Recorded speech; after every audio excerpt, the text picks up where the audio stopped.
Alright, folks, so let's get this game finished up. Aladdin Part 4.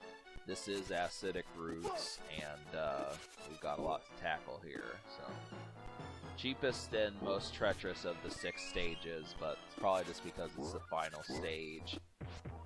Lots of enemies, more so than most stages, but you do have to kind of pay attention. As long as you have, like, your reflexes up, this is really not too terrible a stage. So,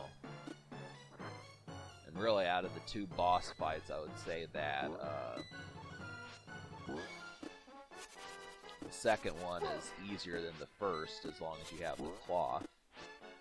But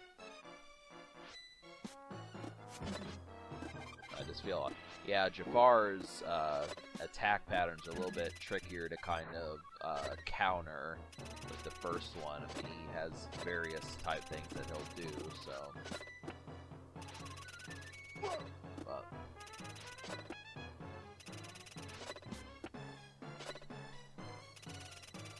so Aladdin's here to save the day. He's still going. He's taking a licking and he keeps on ticking. That's how it goes.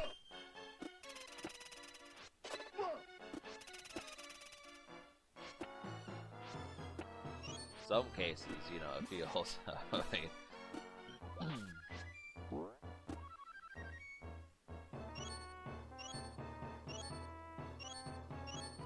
yeah, I don't know where I was going with that. It's kind of lost my nerve, you know, brain fart, whichever. So.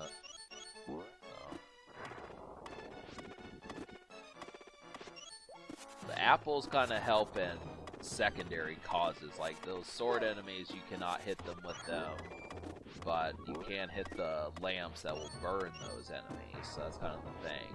And they will hit Iago to make the skull things easier to deal with. And, so yeah, secondary uses and such. But I still like to have the apples. I will actually go for them during a normal playthrough for me, just because really Aladdin does not have that many means of attack. So that's kind of the thing, is he only brings, when he goes to war, he only brings apples. You know, that's all he needs. So really, I don't know where the magic carpet is around this time. He could have sailed past all of this, you know.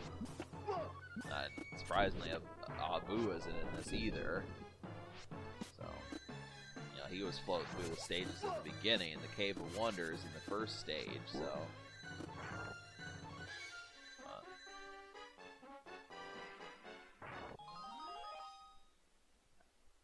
Yep, so the cheapo tactics of this sort of stuff put me in a bad position, but I'm just going to take the hit and then get back to it, you know. So, we're almost at Jafar. It's going to happen within the next few minutes. You'll see what I'm talking about here. But it's really, I mean, don't get to this boss and have like a pit in your stomach and think, oh, I mean, maybe for like the first part, but after you get a game over or two, or, you know, you fuck around and lose a couple lives, I would say it works like cake. You know, this is simple enough boss. But just keep in mind that the attack pattern is, you know, the main thing. But we'll get to that. For now, let's just deal with the rising flames and watch everything kind of go up in flames. Trying to keep my cat from hitting the keyboard, so that'll screw with the recording. But she likes when I talk, so I've got my Abu companion somewhat.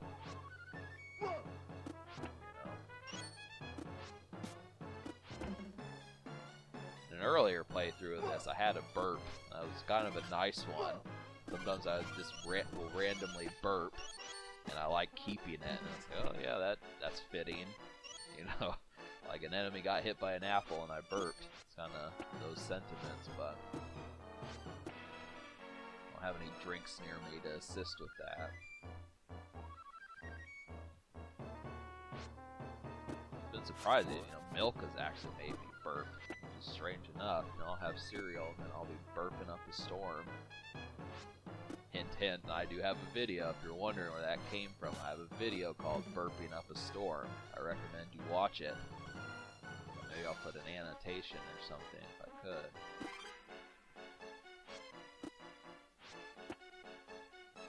Yep, so you do need to use these pulleys to get further along in the stage. I don't know if you have to use both, but I just did for the hell of it. So.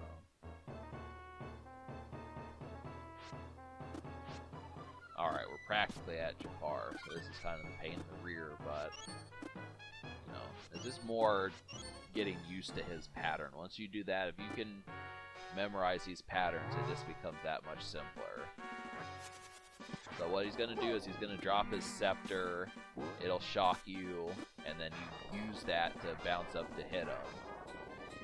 And the problem with it is he'll do this little attack to kind of keep you confused. So.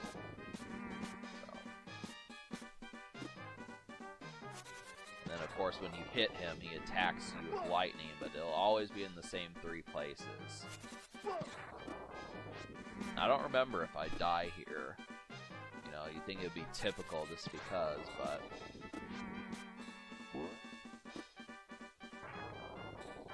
So, about 6 or 7 hits is what it takes to down Jafar.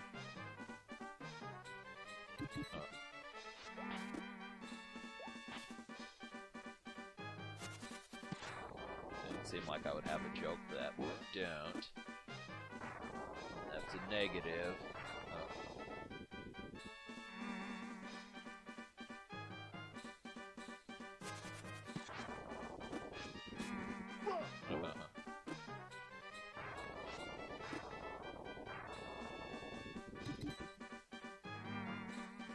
Yep, this is another little spot where apples come in handy and such.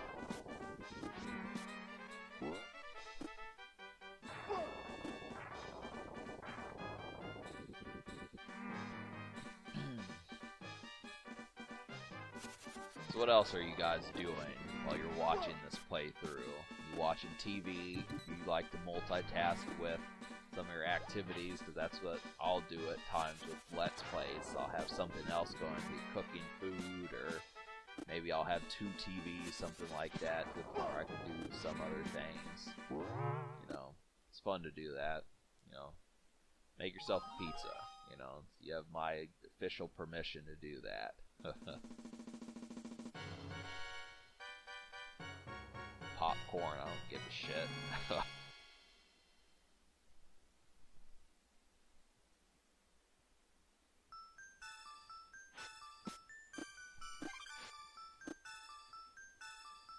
Alright, so, yep, like I was saying, this boss, you know, it'll take like 2 or 3 monkeys off your back if you have the cloth when you do it. It's kind of the thing. This boss, I think, takes 7 or 8 hits. I don't remember. It's not 9, but you know. So you gotta keep in mind that this will go in the lava, and that's the main reason. When I was trying to do this a few days ago without the cloth, I mean, it's like pixel perfect, you know, as far as trying to jump when that shit dips into the lava. This is like the main thing.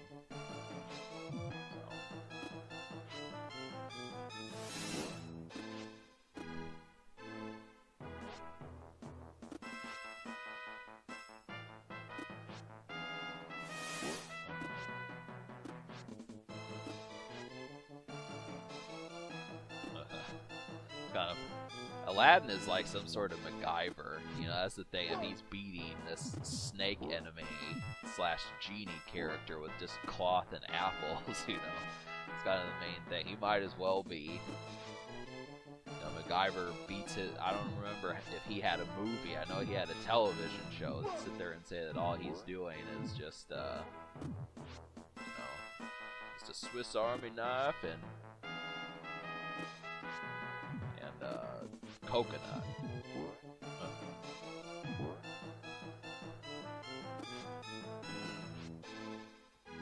I'm really trying to keep the cat from hitting the keyboard, because that will pause this. If I put her down, she's just going to jump right back up, so you must deal with my added woes with the Gatos.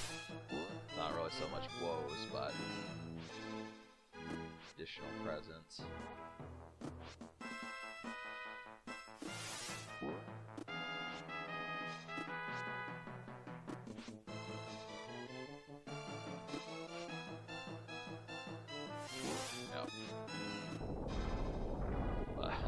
I like how the snake still dipped despite the fact that he was dying. You know, for a typical Samaritan, or I forget the word I'm trying to use here. For a typical hapless person, that might have killed them, much to your rage. You know.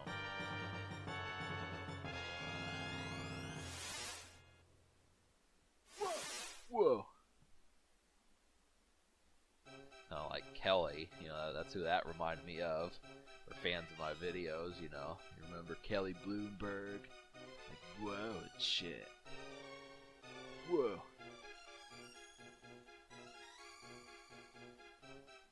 The genie has more power than you will ever have, Jafar.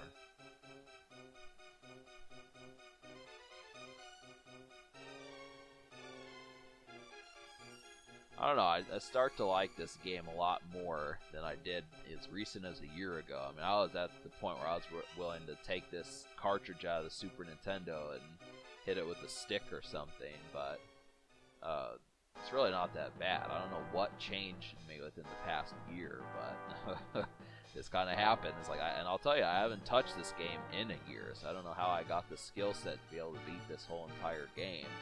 This must have been like my brain kind of putting together like some sort of municipals or something, some sort of stratagems. I must be dreaming about Aladdin or something. I want to be the prince. I must secretly want to be a prince or something. Ride a magic carpet. This is where the game kind of kicks in its emo stuff. I don't know if you could typically say that Disney is emo, but I think that they could stand to be.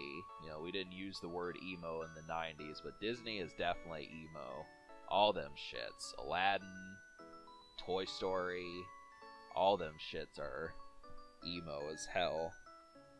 That's the thing, you know, 6-year-olds and 3-year-olds and, you know, kids, they are all in their feelings. We don't even consider that to be emo related. Like, yeah, quit being emo, damn it. You know, shut up and watch Terminator. You know, I don't know,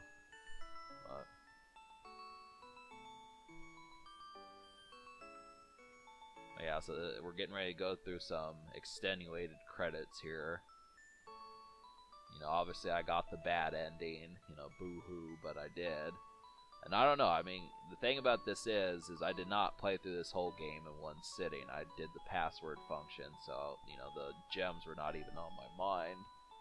But,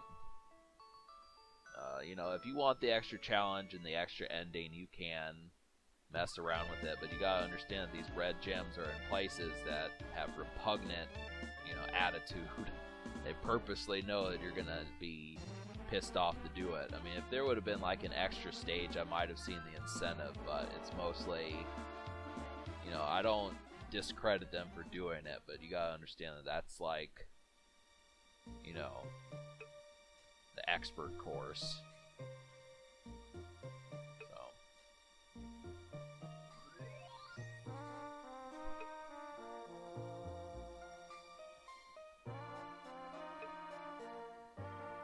Revisit this stuff. I don't remember what I said when this song first came up. I think I was just like, hell, it's like the song of the goblins. You can see them swaying their lighters in the air or something. They turn all emo like everyone else. I wonder if there were ever Disney concerts where they just did that sort of stuff. It could happen.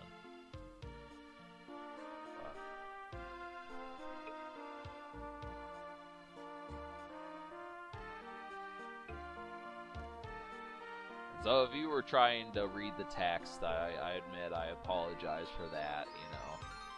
Just go, I mean, that's the point. I mean, you're not supposed to watch this just once. This is supposed to be like a ride that you revisit.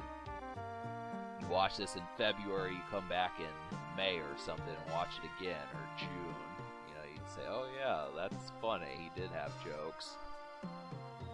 The hapless nature of Aladdin and his gang, you know, it's like, oh yeah. Just call me Al. You know, I mean, it's typical attitude for that sort of shit. You know, he's got some princess, he's like, oh, just call me Al. I ain't no hero.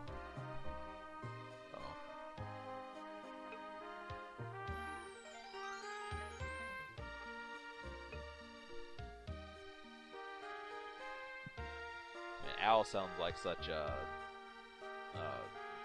trucker name, you know. Big Al, something like that.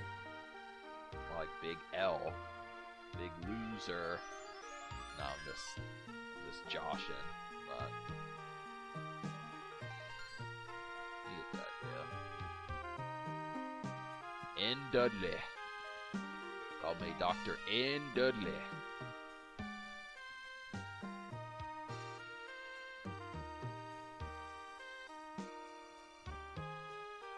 So, another 50 seconds is what's left. You know, I encourage you to go do something. You know, after watching this, you know, get pumped.